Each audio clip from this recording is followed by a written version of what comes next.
Okay. Okay.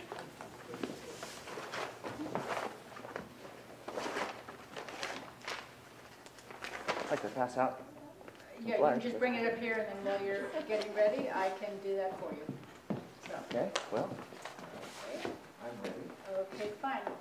Not sure what I'm ready for. Well, you have 15 minutes, and you have 5 minutes or less to give an introductory statement and let everybody know why you're running and what you stand for. And then we have 5 questions that students put together, have asked every single candidate for the Congress. And they're going to ask them to you too, and then you'll have a little time to wrap up. Okay. Okay, great. So this is Andy Caffrey, and he is our 8th candidate for the United States House of Representatives for our district. Thank you. That's right. Hi. Well, it's real easy why I'm running. I'm running because of the climate crisis and because the economy is collapsing. It's not going into a dip. It's not going to come back. I've been an environmental organizer for my entire life. I'm 54 years old. And one of my techniques has been to always hang out with people who are better than me at the things that I want to be good at. So I've hung out with some of the best organizers and political people in the world. And what it's come down to is, if you look at how urgent the situation is, and I would suggest to you that the 2 most important questions anybody should be asking now is, how much do we have to change our society because of the climate crisis, and how much time do we have to do that? That's where the conversation needs to start. Not with, what will the Republicans give us, and what will the Democrats pressure them to give a little bit more. We have to start with, what does the science say about what's going to happen to our society and to our planet? And I would specifically point your attention to the North and South Poles. What's going on is, we're on the, half of Greenland is now melting. 120,000 years ago, sea level was about where it is now, and it shot up 20 feet and then went down 50 feet, all in a century. It's called the Madhouse Century. And what we're looking at is West Antarctica and Greenland could each cause a 20-foot sea level increase. And people have not been paying attention to it until recently. When I first started looking into this 15 years ago, they were saying, oh, the next ice age might come on 1,000 years from now, West Antarctica might break up then. But now they're saying it's going to happen probably in the next, let's see, this is 10, by 2050. So what's going on is nobody's talking about how much we have to change and how do we organize to do that. And I've spent a lot of time in the Bay Area with people called bioregionalists, people who specialize in ecotopian technologies, things like permaculture, green cities. And this has been a part of what green politics has been trying to focus on for the last 30 years. I've been involved in the Green Party movement since the very beginning. In 1979, when, is there anybody who has a time thing? 1979. I do. I'll move in toward you from your right. Okay. You're looking, In 1979, we started the Citizens Party. We ran Barry Commoner, an environmentalist, and LaDonna Harris, a Native American woman. And we basically said we've got to start with ecology. Everything has got to work in our spaceship. You can't mine the spaceship while you're out in outer space, and that's what we're doing. We're taking all kinds of ecosystems to their limits. And maybe in a question and answer I can tell you a little bit more about how we determine these limits, but the question is, how close are we to these limits, and if we're really close, what do we do about it? So in our district, it's really unique, unlike any other district in the country, and we now have this open primary. So all that has to happen is my campaign has to organize about 30,000 people in a district of 700,000 people to vote for me in the primary, and then I move on to the top 2. I'm also the only candidate who has any experience in the 4 northern counties. I lived in San Rafael for a couple of years in the 90s, and I moved to the Bay Area in 1983. But I've been living since, roughly 1997 permanently up in Humboldt County. And believe me, it's completely different. Humboldt County is one of the poorest counties in the state, and Marin County is one of the richest. In fact, the median income is more than twice as high here as Humboldt County. We don't have anything like the diversity of economics that you have here. We had a timber industry that was destroyed by Junk Bond King, who looted the resources of the company, Pacific Lumber Company, a 100-year-old family-owned, sustainably operated company, and they liquidated the last of the old growth forest, so we don't have the product anymore. Now, with fuel going up, ecotourism isn't actually a very sound way to go either. So what we have to do is we have to redesign. If we want to reduce our emissions in time, we have to reduce our fossil fuel emissions as fast as humanly possible. In 1990, the science said we had until 2000 or 2005 to reduce our emissions 50 to 80% below 1990 levels, and it's gone up.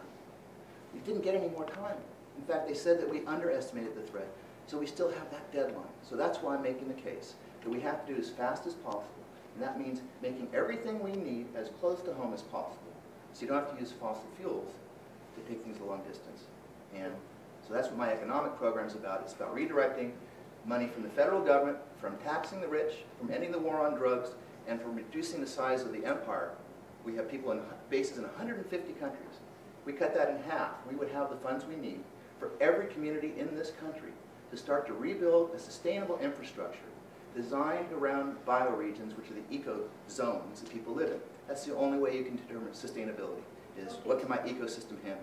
So that's the plan. Can we get to some of the questions that will probably let you go even farther on those issues? Okay, let's start with the Economic Development Group.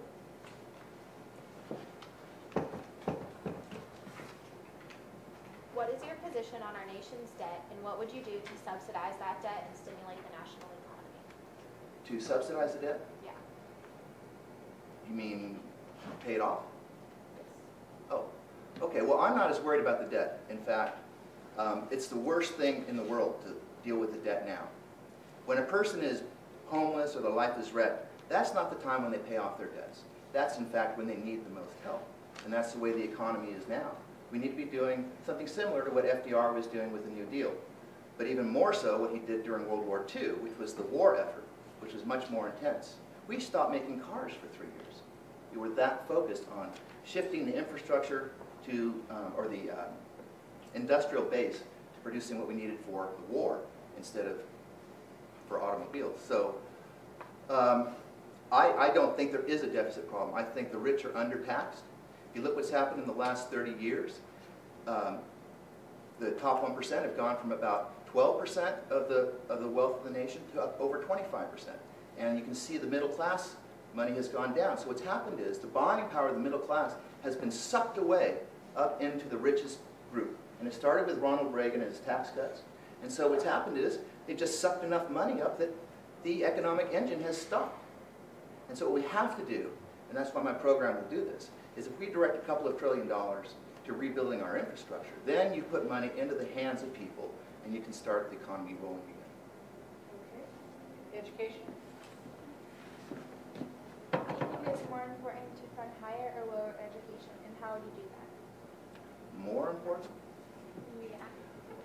Well, it depends where you're talking about. We have a terrible crisis with primary education, especially in the low-income areas of the country.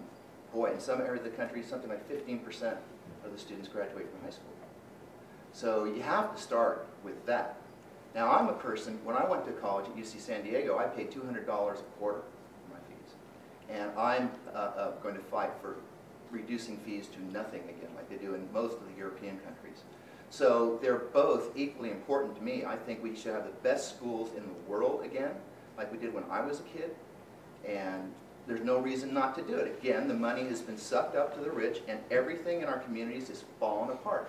I can't believe I'm watching, you know, policemen being laid off, and huge numbers of teachers being laid off. So we've got to make it a top priority to fully fund both primary and secondary education.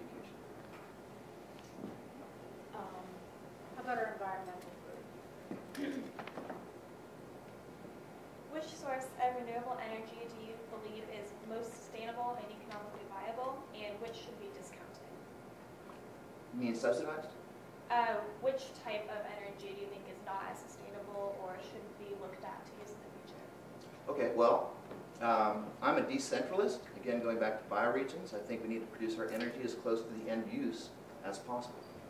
So that means all of the so-called green technologies. It means no nuclear. It means no coal. It means no oil. It means no natural gas.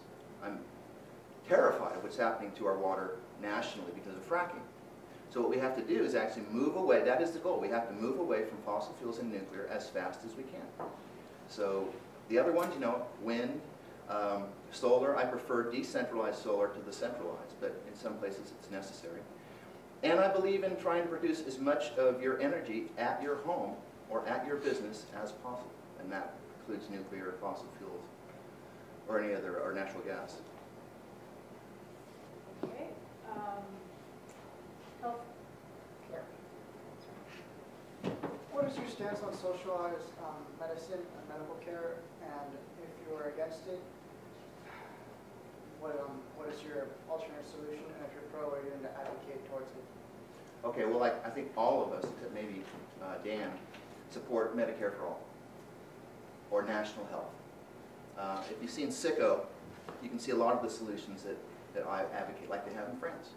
Again, there is no reason why we can't decide what we want, what kind of society, what kind of neighborhoods, how good our schools are. It's not for the politicians and the corporatists to decide these things for us and say, oh, we'll give you these little crumbs, trickle down to you.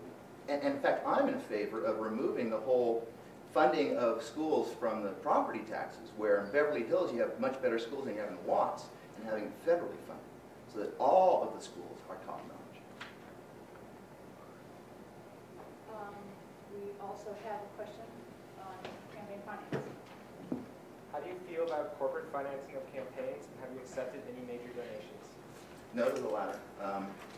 Well, I think we have to get corporate money out of politics entirely. It starts with ending corporate personhood, which if you look at my sheet, it's part of my New Green America proposal, 7 major proposals. There are a couple of sub-proposals there, that I think independent candidates should be rallying around. And in fact, I suggest that you use those positions to ask candidates for any office, if they support them or not. Because if we don't go far enough, fast enough, everything we're talking about, schools, neighborhoods, will be gone. And look at New Orleans. New Orleans is never going to be New Orleans again. It's like Las Vegas is now going to become Reno. Okay, so once you get wiped out with sea level increase, you got 50% of the population that could have their homes wiped out if we had a 20-foot sea level increase. So I'm actually losing my train of thought here. Oh, campaign finance reform. Yeah, so I believe in public financing. I would prefer that political advertising on television not be allowed. What's happening now in this community, in this district, is there are all kinds of alternative ways that candidates can get their word out using the internet, cable access TV, and blogs, and YouTube. So I'd like to see an even playing field for all the candidates. I'm a poor person. That's what we used to call people like me when I was a kid. So I'd like to invent a way that the community leaders and not corporatists can be elected. That's the goal. It's not about me getting elected myself. It's about finding a way that maybe in 2 years we can get another 5 people who are people that you respect in your community, people who've been doing things for your community, not lawyers and business people, but people who've actually rolled up their shirt sleeves and helped the homeless and do all kinds of things, people that are naturally respected. Those are the people who should be in government, and they can be, especially if you live in a district like ours, which is gerrymandered. It's 4 to 1 people who will vote Democrat to Republican in our district. 4 to 1. So this is a place where, and all the Democrats are what you would call liberal or to the left. They're liberal, progressive, or me, I'm a green. So this is a unique place, and if you elect me, we will be electing the first green to the U.S. House of Representatives, and it will be the antidote to the Tea Party, because all media has been looking for, well, what's the option, the alternative to the Tea Party on the left progressive side? Well, it's green politics. And so we can have a breakthrough in the discussion. It won't be us being defensive about what the Tea Party says. It will be us putting them on the ground, and us teaching Americans real solutions, not these nonsense games about deficit cutting at a time when we need to spend. So that's where I'm at. Thank you very much. We appreciate it. So, we want to hand these out to this